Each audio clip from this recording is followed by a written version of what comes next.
এই হাতে ধরে মোবাইলের একটা সবচেয়ে বড় অভিশাপ হলো ওই দুর্ভাগা বদনসিব আর নিজে কিছু শোনে না।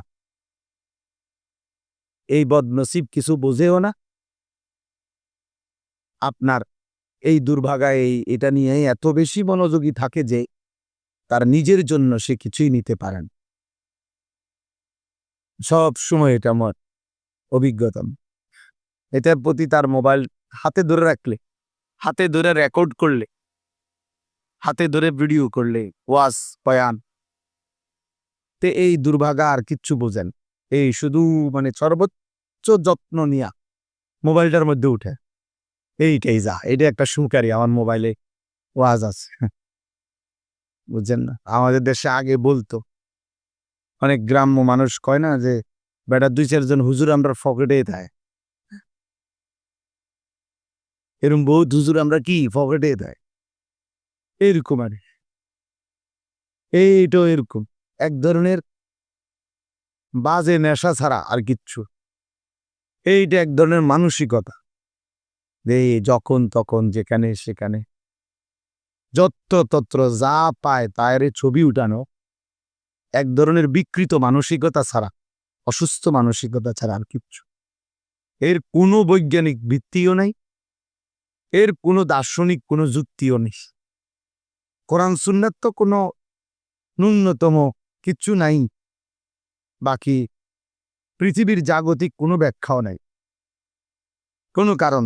এমনি নিজের চুল, নিজের শরীর, নিজের দেহ, বাহিরের মানুষের যখন যেটা ভালো বন্ধ, হাসি কান্না, পাগল সুস্থ অসুস্থ, গরু ছাগল যেটা পায়, কিছু বিকৃত মানুষের মানসিকতা হলো সারাক্ষণ শুধু ছবি উঠু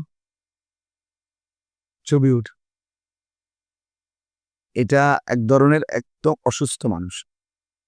একজন মোমেন, কমপক্ষে একজন ফিকিরমান মানুষ, সে এত ফালতু কাজে সময় নষ্ট করে না। একেবারে দুনিয়াবি ফিকিরও যাবে, অর্থাৎ যাদের এতটুকু চিন্তা আছে যে আমার দুনিয়া আরো সাজানো দরকার, আরো টাকা, আরো সম্পদ, আরো প্রাচুর্য, আরো বাড়ি, আরো বড় ব্যাংক, আরো ব্যালেন্স, আরো মিল, আরো ফ্যাক্টরি করা দরকার, দুনিয়াবি সমৃদ্ধিও যারা চায়, তারাও এত বেশি ব্যবহার করে না এই মোবাইল। তারা বড় মোবাইল ব্যবহার আছে তাদের, কিন্তু সেটা তাদের নির্দিষ্ট প্রয়োজন ছাড়া, প্রয়োজনের কাজে ব্যবহার ছাড়া। আমাদের ছেলে পেলে যেই অপ্রয়োজনীয় ফালতু মানুষের মতো সারা দিন রাত এটা নিয়ে ব্যস্ত আছে, এত পাগল ইউরোপিয়ানরাও। বাস্তব সত্য, ইউরোপিয়ান যারা কাফের মুশরিক, ইহুদি খ্রিস্টান, এই বেঈমানরাও এত মাতাল, এরাও এত বেওকুফ, ওরা আরো অনেক বেশি কাজের প্রতি দায়িত্ব। হ্যাঁ, হোক তাদের এটা দুনিয়া, যারা দুনিয়া বুঝছে তো দুনিয়ায় খুব মন দিয়া করতেছে। এটা খুব জরুরি বিষয়। এই জন্য প্রিয় ভাই, এটা খুব বোঝা উচিত। দিন রাত মেহনত করা, পরিশ্রম করা দরকার। হয় দুনিয়া আসবে, নয় আখেরাত আসবে। হয়তো দুনিয়ার কোনো লাভ হবে, আর নয়তো আখেরাতের কোনো কি হবে, লাভ হবে। একটা কিছুতে থাকতে হবে। কোনো কিছু নেই মা লা ফাইদাতা ফিদ দুনিয়া ওয়াল আখিরাহ, যে কাজের কোনো দুনিয়াতেও ফায়দা নাই, আখেরাতেও ফায়দা নাই, এটা লগদ, এটা অনর্থক কথা, অনর্থক কাজ। একটা মানুষের পাঞ্জাবি সিলাইয়া গাও দিছে, সে গায়ে দিয়া ফেলছে অলরেডি সেলাই করা, আপনি এটার মধ্যে আলাপ জুড়াই দিলেন, এটা কি কাপড়, টরে কি টরে, জাফানি টর, কত করে লইছে? 260, 210 টাকা করে সিল্লাইয়া বেছে। আপনার কোন বেকুবে কইছে 260 টাকা? আমারে কইলেন না ফেব্রুয়ারি কথা, বুঝলেন না? কয় গজ লাগবো আপনার? থান দরকার থান না দিব আমরা। এই শুরু হইলো এবার হেমিয়া কইতে, আর দূর বেটা তুই জানাস বেটা, চাইতে করতে এই লাগলো, অথচ পাঞ্জাবি এটা গায়ে দিয়ে 2 মাস গেছে গা, আপনি এটার দাম লইয়া, এটার মূলানি লই, কি অর্থ? তাহলে এই কথাটা বাহ্যিক দৃষ্টিতে দুনিয়ারও কোনো ফায়দা নাই, আখিরাতেরও কোনো কি নাই, ফায়দা নাই। এটা লাগব, বেহুদা কাজ। মুমিন লাগব করে না। কাজের প্রতি নিষ্ঠা, কর্তব্যের প্রতি নিষ্ঠাবান। আমি নিজে পড়ছি, মুফতি শফি রহমতুল্লাহ আলাই বলছেন যে কাজের প্রতি একনিষ্ঠতা, কর্মের প্রতি গভীর মনোযোগ, এটা যদি আল্লাহ তাআলা কোন কাফেরের মধ্যে দেখে, বেঈমানের মধ্যে যদি এটা পাওয়া যায়, তো ওই তাকেও আল্লাহ তাআলা তার ওই কাজের মধ্যে উন্নতি, ওই নিষ্ঠার। মুফতি শফি রহমতুল্লাহ আলাই, নিষ্ঠা, একনিষ্ঠতা এত গুরুত্ব। এই জন্য গোটা পাশ্চাত্য ইউরোপ তাদের দুনিয়াবি এত উন্নতির পিছনে তাদের রাত দিনের গভীর মনোযোগ দুনিয়া সাজানোর মধ্যে। ফলে তারা এই লাইনে অনেক কিছু। এই যে আজকে ইসরায়েল যারা প্রতিনিয়ত মুসলমান ফিলিস্তিনিদেরকে মারছে, এদের জনসংখ্যা একদম অল্প, 1 কোটি না। ইসরায়েলের জনগোষ্ঠী 1 কোটি নয়, 1 কোটির চাইতে কম। আর আমাদের সারা বাংলাদেশে আমরা হলাম 18 থেকে 20 কোটি। নিখুঁত হিসাব করলে আরো হবে বেশি, সরকারি হিসাবে না এগুলা বলা। যাই হোক, ধরে নিলাম 18-20 কোটি, কিন্তু ওরা 1 কোটি নয়। কিন্তু ইসরায়েলের যে মূল শহর তেল আবিব, এই ইহুদিদের রাজধানী, ওইটা একবারে যে কোনো কেউ জানে, এটা একটা ঐতিহাসিক তথ্য যে এই তেল আবিব এটা এমন এক শহর বলা হয় এটাকে, যেই শহরে কখনো রাত হয় না। এটা যে কোনো খবরে আপনার দেখলো, আপনি এটা সার্চ করলেও পাইবেন। এটা বৈশিষ্ট্য কি? ইসরায়েলের এই প্রধান নগরী তেল আবিবের বৈশিষ্ট্য হলো এটা এমন এক শহর যেই শহরে কখনো রাত হয় না। মানে কি?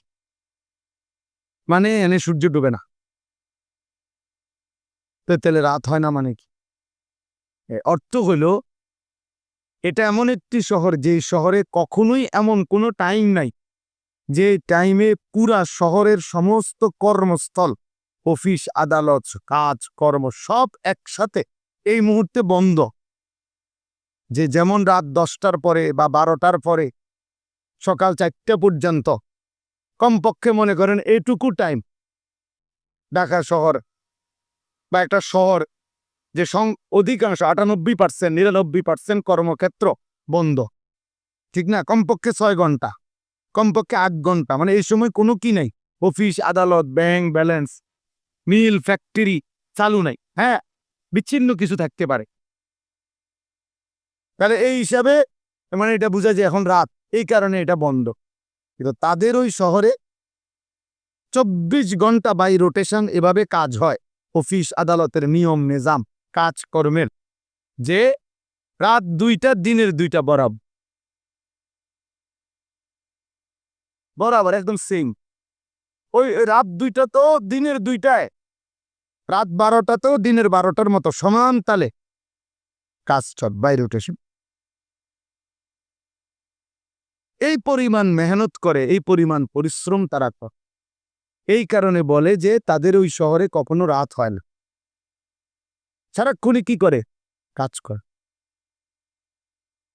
ফলে এই 1 কোটির চাইতে কম মানুষ আজকে সারা পৃথিবীর, এই সারা পৃথিবীতে যদি 800 কোটি মানুষ হয়, কথার কথায় আরো কম হোক বেশ হোক, ধরে নিলাম 800 কোটি মানুষ যদি হয়, আর এরা যদি 1 কোটি হয়, তাহলে বাকি মানুষ কত? 799 কোটি।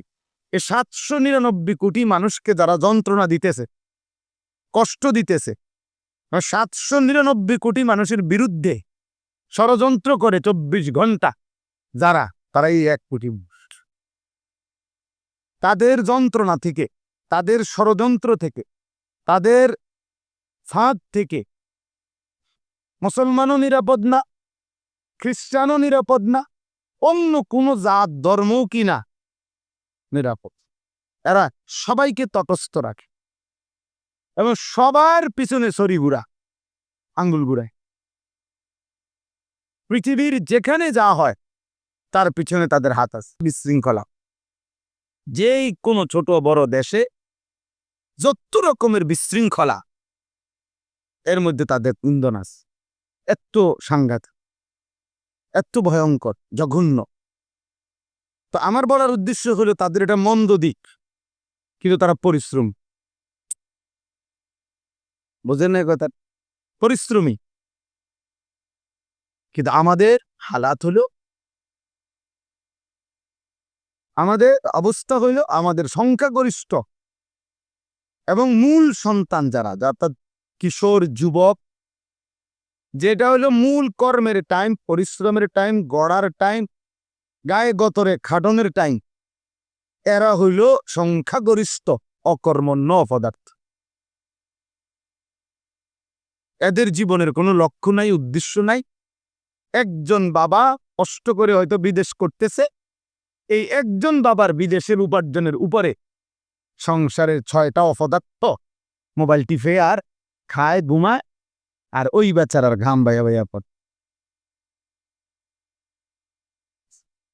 এই হিম্মা, যার ফলে আফসুস ছাড়া, মানে আমাদের যথেষ্ট পরিমাণ জনশক্তি আছে, আমাদের কিশোর আছে, আমাদের যুবক আছে, মেধা আছে, বুদ্ধি আছে, শরীরের সক্ষমতা আছে, সব আছে, কিন্তু আমরা পিছিয়ে পড়ি কেন? পিছানো কেন? আগাইতে পারি না কেন? কারণ আমাদের কর্মের উদ্দীপনা কম, মেহনতের জজবা কম, পরিশ্রমের মানসিকতা কম, অলসতা, অবহেলা, অকর্মণ্যতা, গাফলত, খামখেয়ালি, শাহওয়াত, লজ্জাস্থানের শাহওয়াতের সামনে, যৌন শাহওয়াতের সামনে আমাদের সারাক্ষণ ব্যস্ততা। আমাদের মূল অংশ, এই যে আমার কাছে একটা কিতাব আছে, লিশাবাবি ফাকাত, শুধুই যুবকদের জন্য, একটা আরবি বই। তো এখানে লেখা আছে যে যুবক শুনো, তোমার বয়স হইল, তোমার হায়াত হইল বাইনা দুফাইন। আল্লাহ তাআলা কোরআনুল কারীমের মধ্যে বলছে যুবকের বয়সটা হইল 2 দুর্বলতার মাঝের সম। অর্থাৎ যুবক তুমি, তোমার বয়সটার 2 পাশেই দুর্বলতা। এক পাশ হইল শিশুকাল, সেটাও দুর্বলতার সময়, আরেক পাশে হইল বৃদ্ধকাল, ওইটাও দুর্বলতার সময়। মাঝখানে সক্ষমতার সময়টাই হলো তোমারটা।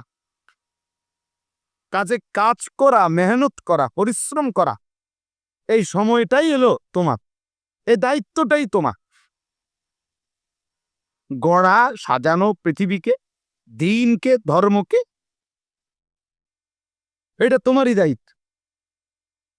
কোরআনুল কারীমের মধ্যে আছে আল্লাহুল্লাযী খালাকাকুম মিন দুফিন, সূরা রোমের মধ্যে আছে আল্লাহ তোমাদেরকে সৃষ্টি করেছেন দুর্বলতা, মানে দুর্বল অবস্থায়। দুফ এ প্রথম, মানে শিশুকাল।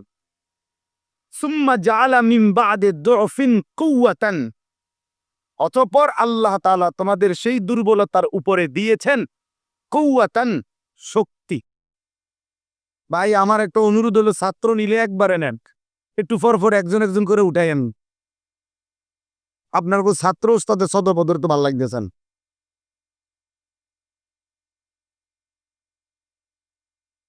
উঠাউঠি করবেন না কেউ, একদম উঠাউঠি করবেন। এটা কোনো 3 ঘন্টার জন্য বসছি না, বসছি অল্প একটু টাইম। আমি আপনার চাইতে বেশি গরির দিকে তাকাইতেছি। আলহামদুলিল্লাহ, আমি তো ভাবছি হবেই না, যেই বৃষ্টি নামছে। এরপরও ওরে বললাম যে জি গাও মৌলানা আব্দুল কাইয়ুম সাহেবরে, আইতাম না, যাই বাজিয়ে ঘুমাইতাম। এরপরে হে বলছে না হুজুর যাইতেন কইছে। আমি যাক, যাই তাইলে।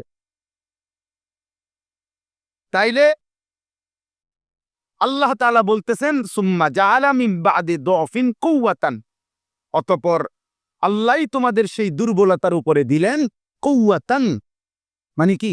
শক্তি, তার মানে যৌবন। সুম্মা জাআলা মিন বা'দি কুওয়াতিন দুফান ওয়া শাইবা, এই যে পুনরায় আবার সেই শক্তিতে ফিরিয়ে দিলেন দুর্বলতা এবং বৃদ্ধ।